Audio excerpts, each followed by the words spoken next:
Hello everyone, in this video we'll discuss about the chemical examination of the urine. In my previous video we discussed about the physical examination and the microbiological examination. Now going to the chemical examination, we can check for protein levels, glucose level, ketone bodies, bile salts, urobilinogen in urine and various other chemicals. Here we'll discuss firstly about the proteins. Now normally the kidneys, they secrete a scant amount of protein in the urine because the protein, they are large in size and also they are negatively charged, so very less amount of protein is present in the urine. However, sometimes protein which are present in the urine, normally they are derived from the plasma or either from the urinary tract, and one of such protein is stem horsefall protein, and this stem horsefall protein is just a normal mucoprotein which is secreted by the loop of the Henle.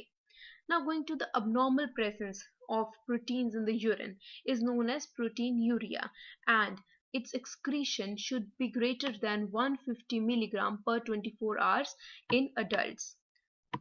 And there are many causes of proteinuria. We will discuss according to the pathogenesis, that the pathogenesis can lie in glomeruli, it can lie in the tubules and various other things. Now going to the firstly the glomerular proteinuria. Now the glomerular proteinuria, the cause is in the glomeruli due to the increased permeability of glomerular capillary walls, and according to the course of the disease, it can be divided into two types. First is the selective and second is the non-selective. Now what is selective proteinuria? It means when the disease is early in onset, the glomeruli, it can retain the large molecular weight proteins because the damage is not so much, but lower molecular weight proteins, they are excreted into the urine, and such is known as selective. However, late in the course of the disease, this selectivity is lost, and also now larger molecular weight proteins, they will also be excreted. This is known as non-selective proteinuria. Second pathogenesis, the problem can lie in the tubules. Now normally the glomerular membrane, it stops the higher molecular weight proteins to go into tubules, but some lower molecular weight proteins, they can be passed into the tubules, and such proteins, they are actively reabsorbed by the tubules. In case of tubular diseases like pyelonephritis, like in case of rejection of renal transplant, this type of proteinuria can be seen due to abnormality present in the tubules. Third pathogenesis can be due to overflow.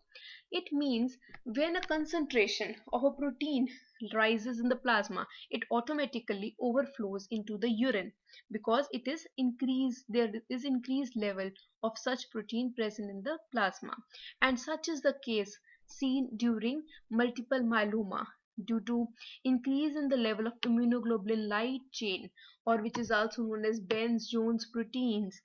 These proteins can be seen in the urine. Now what are Benz-Jones protein? They are the immunoglobulin light chains, and it is seen in multiple myeloma, but also they have a very characteristic thermal behavior. What is the characteristic is that when we take a sample having these proteins, and when this sample is heated, the proteins, they tend to precipitate between the temperature of around 40 to 60 degrees Celsius, and when we keep on heating the sample, the precipitate, it disappears around 100 degrees Celsius. This precipitate will disappear. However, when this sample is again cooled, there is reappearance of the precipitate of the Benz-Jones protein. However, this is a very crude method, and now to check for Benz-Jones proteins, the protein electrophoresis is done. Now the next cause of proteinuria can be just hemodynamic, which is seen during high fever, heavy exercise, exposure to the cold, due to any alteration in the blood supply to the kidney, the proteinuria can be present.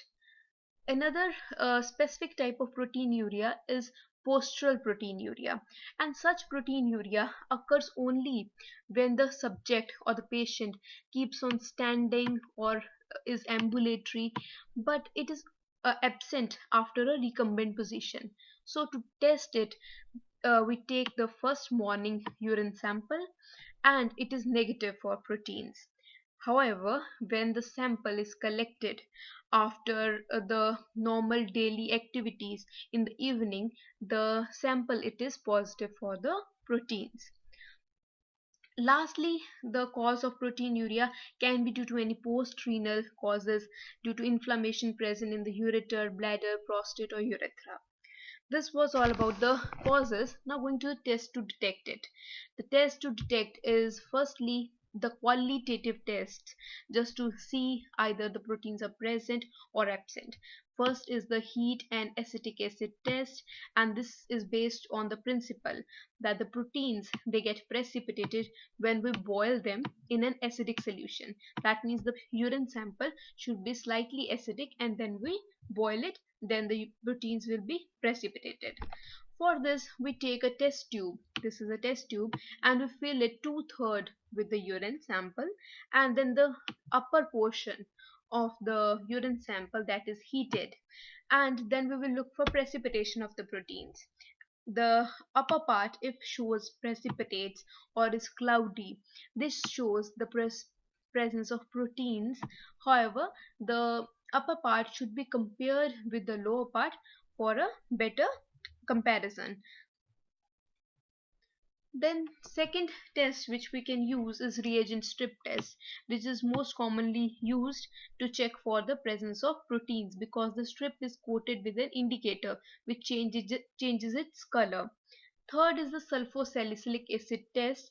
Now sulfosalicylic acid, when is added to a urine sample which has proteins, it leads to formation of a white precipitate.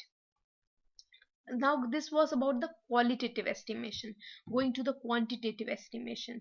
Now quantitative estimation is needed for diagnosis of nephrotic syndrome, in which the value of protein excretion is very important, for detection of something known as microalbuminuria, and also to follow the response to therapy in cases of renal diseases. We will discuss about the microalbuminuria in briefly. We will discuss it.